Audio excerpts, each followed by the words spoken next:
Hello, all you freedom-loving people. Kash Patel and Pam Bondi laid out the results of Operation Summer Heat. The Treasury is making a list of those who are funding political extremism, and Mexican cartels are now paying criminals to dox ICE agents. Okay, let's get into it. Today, the plane carrying War Secretary Pete Hegseth made an unscheduled landing in the United Kingdom. According to Pentagon spokesperson Sean Parnell, the plane made an emergency landing in the UK on its way back to the US from NATO's defense ministers meeting after a crack was discovered in the windshield. According to flight tracking data, the plane descended to 10,000 feet, which is a standard emergency altitude after possible cabin depressurization, but it's still unclear what caused the alleged crack in the plane's windshield. Parnell said that the plane landed based on standard procedures and everyone on board, including Hegseth, was safe. Then Hegseth wrote in an X post saying that all good, thank God, continue mission.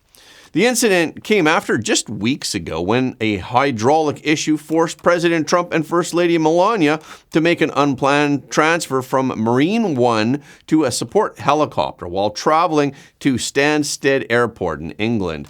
Later, White House Press Secretary Caroline Leavitt told reporters that it was a minor hydraulic issue and both safely continued their journey aboard the backup helicopter. Also earlier this year, Secretary of State Marco Rubio experienced a similar disruption when the plane taking him from the U.S. to Germany developed a mechanical issue with its cockpit windshield. 90 minutes into the flight, his plane returned to Joint Base Andrews, where Rubio was transferred to another plane and continued to travel to Germany. During the NATO's defense ministers' meeting today, Hegseth warned that the United States and its NATO allies would impose costs on Russia for its continued aggression if it does not end the war in Ukraine. By establishing an operational headquarters and committing personnel to that multinational force, should a peace arrangement be reached, European leaders are sending a clear message to Russia. Now is the time to end this tragic war, stop the needless bloodshed, and come to the peace table.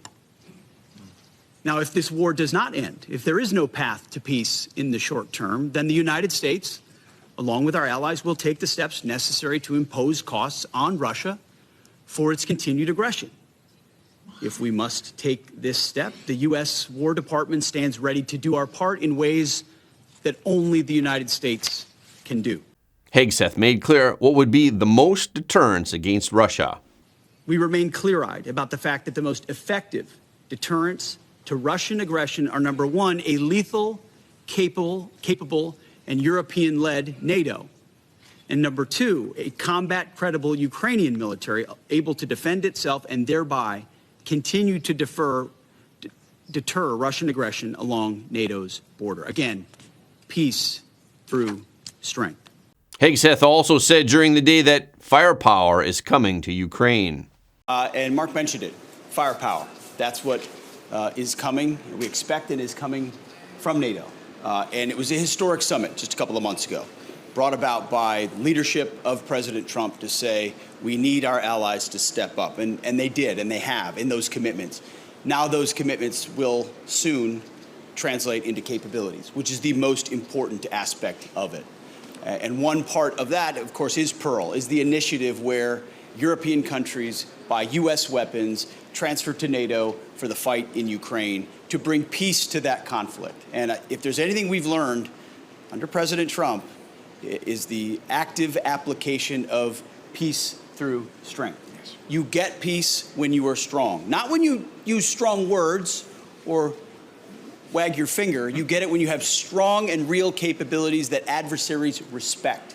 And I believe that's what NATO is doing. I believe that's what the Pearl Initiative is. So our expectation today is that more countries donate even more, that they purchase even more to provide for Ukraine to bring that conflict to a peaceful conclusion. Today, President Trump also held a press conference at the White House with FBI Director Kash Patel and Attorney General Pam Bondi and Deputy Attorney General Todd Blanche.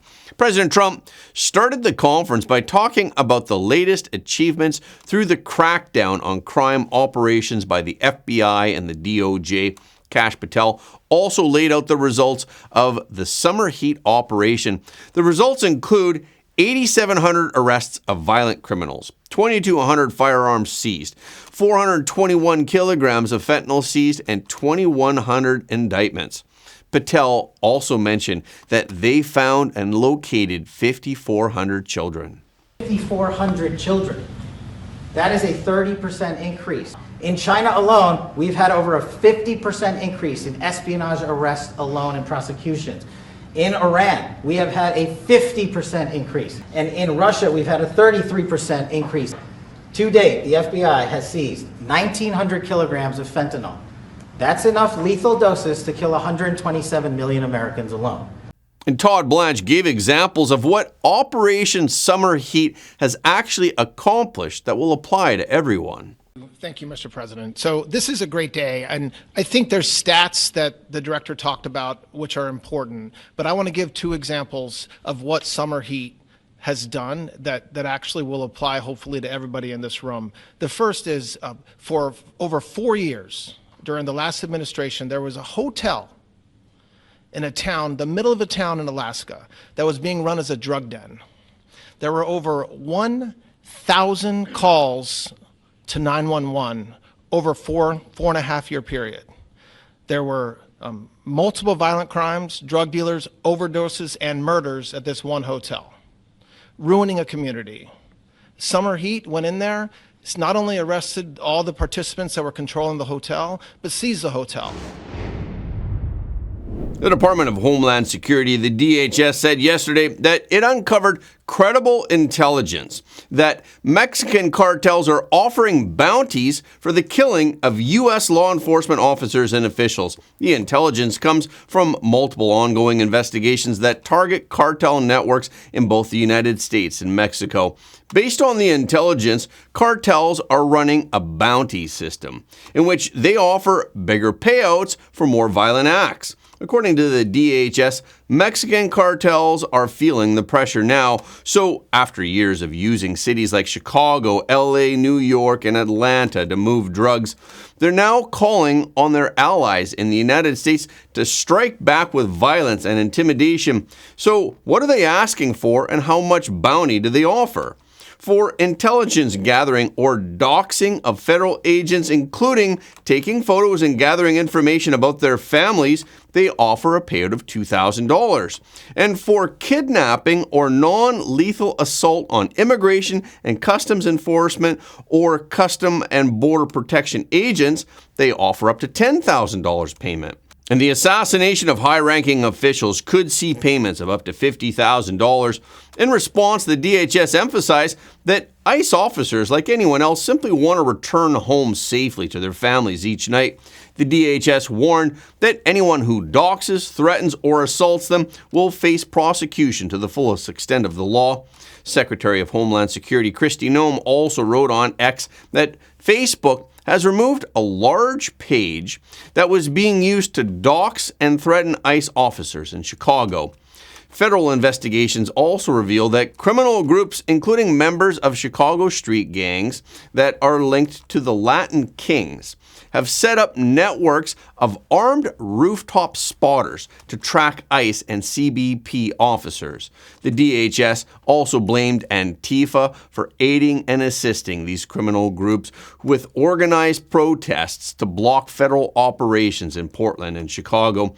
Officials said that this shields cartel-linked individuals from deportation, so they urged state and local leaders to support federal law enforcement efforts and to cease policies that embolden criminals. In response, Illinois Governor J.B. Pritzker and Chicago Mayor Brandon Johnson have criticized the Trump administration for its decision to send in the National Guard to Chicago. Pritzker recently wrote on X that Chicago and its residents are safe and that there is no evidence of a rebellion, only constitutionally protected protests in front of ICE facilities. Also, the Los Angeles County Board of Supervisors voted yesterday to declare a local emergency over federal immigration enforcement. The declaration, which is usually used during natural disasters, was confirmed in a vote of 4-1. It lets the board approve a plan to stop evictions for tenants who lost income because of federal immigration actions. This means that if tenants can show that they suffered financial hardship because of federal immigration enforcement operations, and if it's approved, then they can repay the missed rent later. The county could also request extra state funding to help those affected. The board stated that the tactics used by ICE and other federal agencies have created a climate of fear, leading to widespread disruption in daily life and adverse impacts to the regional economy. Supervisor Catherine Barger, who was the only no vote in the board, opposed the declaration and said that it does not meet emergency criteria and it could result in lawsuits. In fact, the week before the vote, the board discussed concerns about the declaration. They discussed that court proceedings might force tenants to disclose their immigration status, which would make them vulnerable to federal enforcement. The declaration could also place pressure on landlords who are still responsible for mortgage payments. Landlord advocates, including the Apartment Association of Greater Los Angeles, sympathized with impacted families, but they said that the moratorium is unfair to landlords who must still pay their mortgages under such a declaration. Daniel Eukelson, the executive director and CEO of the Apartment Association of Greater Los Angeles, also said that one unexpected consequence could be a trend where landlords are resorting to increasingly strict requirements for renters. And this trend could potentially worsen the housing crisis in the county because of the landlords' attempt to protect themselves from future moratoriums and declarations. Los Angeles has been at the forefront of local resistance to federal immigration policies. Roughly 1/3 of the county's 10 million residents are foreign-born, and estimates suggest that between 800,000 and 1 million people in the county are living illegally. While the DHS battles cartel violence on the streets, the Treasury Department tracks the money that fuels political extremism. Treasury Secretary Scott Bessent said during an interview with the Charlie Kirk Show yesterday that the United States is compiling a list of organizations that allegedly fund domestic terror activities. We believe people have a right to free speech. They have a right to organize. They have a right to protest, but they have to do it peacefully. They cannot embrace violence, and we have seen it. We've seen it since the terrible day 2 years ago, the anti-Semitism and the bias that came out after October 7th, 2023. And many of these organizations have been financed by nonprofits, and it's going to stop. And we are going to, as they always say, follow the money. When you see these groups where all the signs match, they have hundreds of the same umbrellas that they're using. After they cause the mayhem, they have the same lasers that they're using to blind our police force. How are they constructed? Because this takes a lot of money, it takes a lot of organization, and we are going to do that. We have started to compile lists, put together networks, and there's a long record here. Bessent said that this is now mission critical for the department. And we don't know how much of the support's coming in from overseas. We don't know how much being supported by U.S. nonprofits, C3s that give money to C4s. But this is mission critical for us now. Just as after 9/11 and Osama bin Laden, the ultimate culprit, was captured, we are operationalizing this here at Treasury, and we are going to track down who is responsible for this. So Charlie's death has set this off, and we are determined not only to honor him, but to keep our country safe and to ensure freedom of speech on both sides. That we can't, as conservatives, we can't be afraid to go out and speak. I know people are canceling speeches. They're having to bring down the size of the rallies. President Trump was millimeters away from death, and he was not deterred, and we're not going to be deterred. Bessent's statement stemmed from a presidential memo that was signed by President Trump in September to counter domestic terrorism and organized political violence. That memo instructed the Treasury Secretary to identify and disrupt financial networks that are deemed to be funding political violence and domestic terrorism. It also asked the IRS Commissioner to make sure that tax-exempt entities do not fund such activities directly or indirectly. In the meantime, the State Department yesterday said that it had revoked visas for 6 people that it claimed celebrated the assassination of Charlie Kirk. The people were from Argentina, Brazil, Germany, Mexico, South Africa, and Paraguay. The names of those who have lost their visas were not revealed, however, but their social media posts were published on X by the State Department. The State Department wrote on X, "The United States has no obligation to host foreigners who wish death on Americans. The State Department continues to identify visa holders who celebrated the heinous assassination of Charlie Kirk." The State Department also warned that aliens who take advantage of America's hospitality while celebrating the assassination of our citizens will be removed. In a recent episode, we discussed how soybeans have now become a bargaining chip for the Chinese Communist Party in U.S.-China trade negotiations, and now President Trump intends to play his cards. President Trump said in a Truth Social post that China is committing an economically hostile act by purposely not buying our soybeans and causing difficulty for our soybean farmers. Yesterday, President Trump said that his administration is considering terminating business with China having to do with cooking oil in retaliation for Beijing's refusing to buy U.S. soybeans. He wrote, "As an example, we can easily produce cooking oil ourselves. We don't need to purchase it from China." China's exports of used cooking oil hit record highs in 2024, with the U.S. accounting for 43% of the total.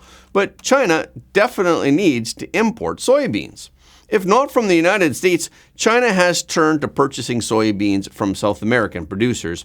One of those suppliers is Argentina, which reportedly suspended export taxes on the same day that the Trump administration first pledged the $20 billion currency swap. Yesterday, we mentioned that during the meeting with Argentine President Javier Milei at the White House yesterday, President Trump talked about the issue of dealing with the Chinese Communist Party. He said, "We have to be careful with China. Look, I have a great relationship with President Xi Jinping, but sometimes it gets tested because China likes to take advantage of people and they can't take advantage of us. But we have a fair relationship with China and I think it will be fine."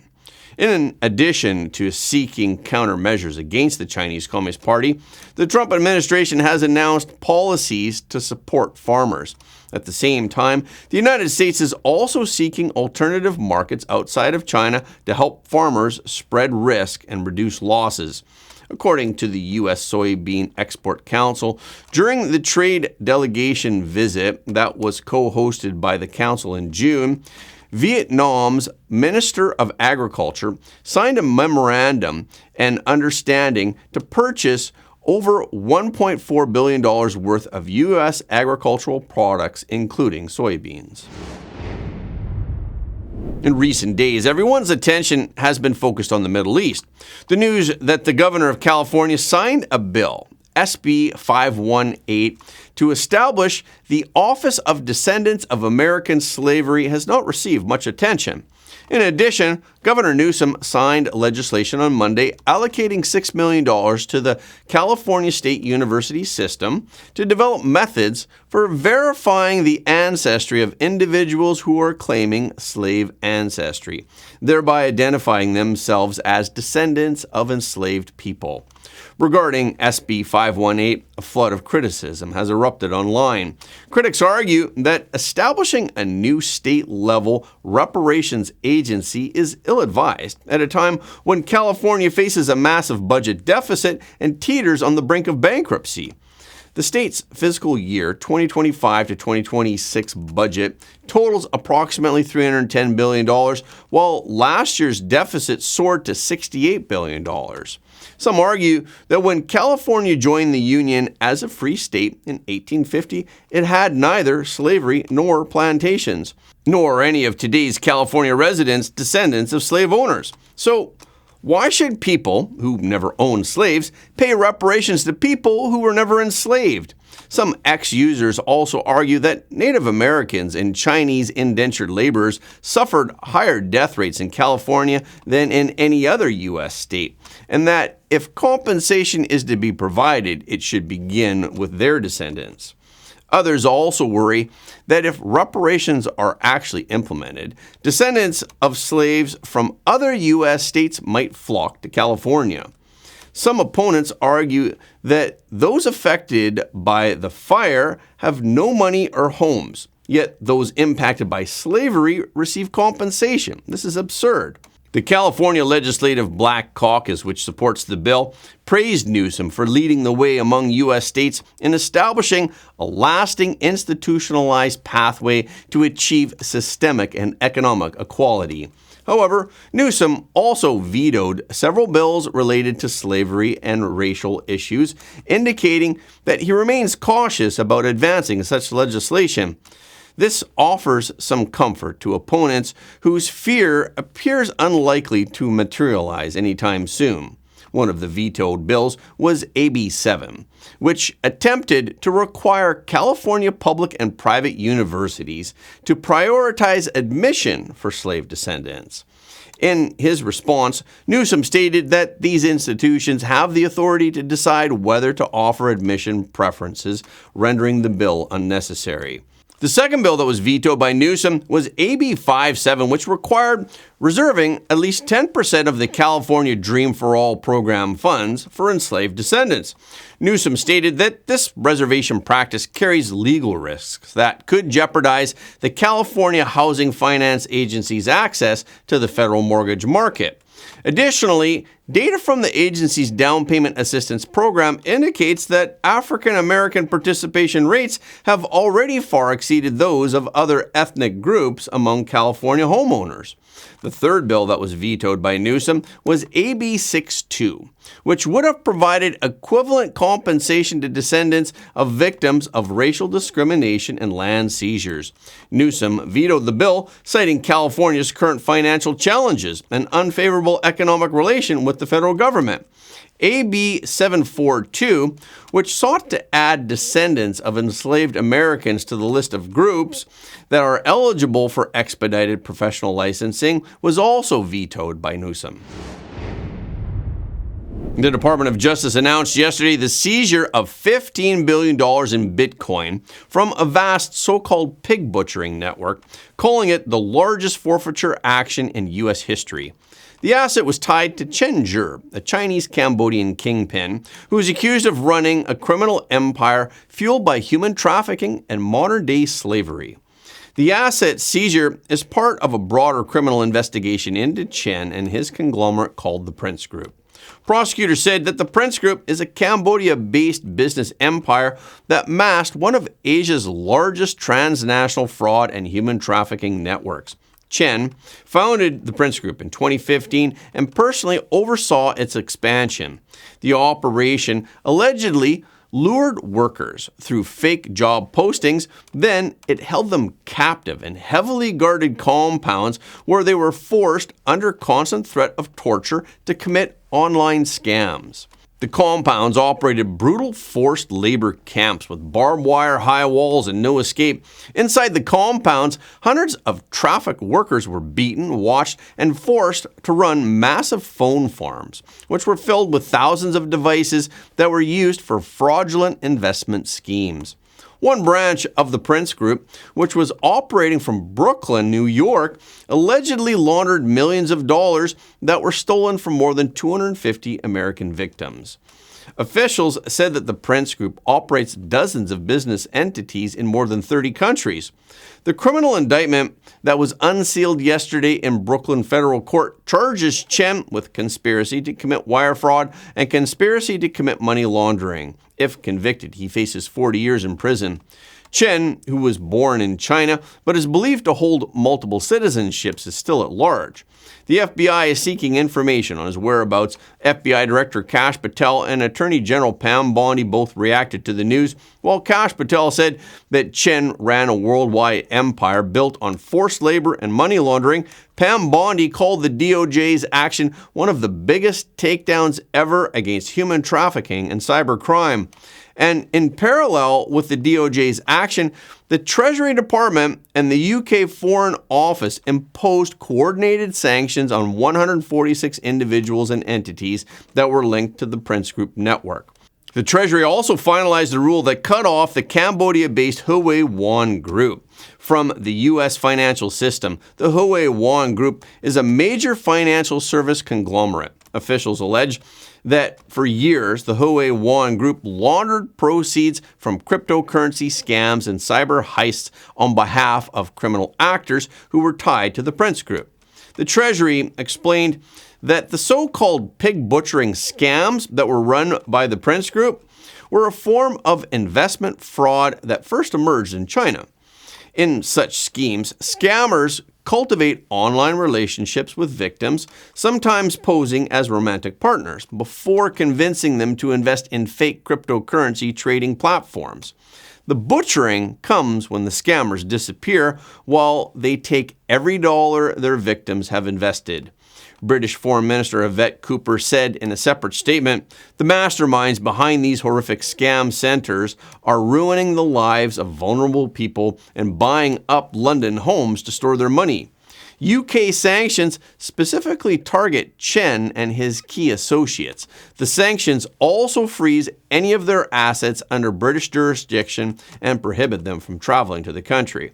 And that's a wrap for this episode. Thank you so much for your support of Front Page. Please remember to leave a comment below the video. This is really helping us to be seen all around the world. The more people who watch Front Page, the more freedom-loving people the world will have. And please hit the like button and hit the notification bell after subscribing. And please share this video with your friends and family because everybody deserves to know the truth.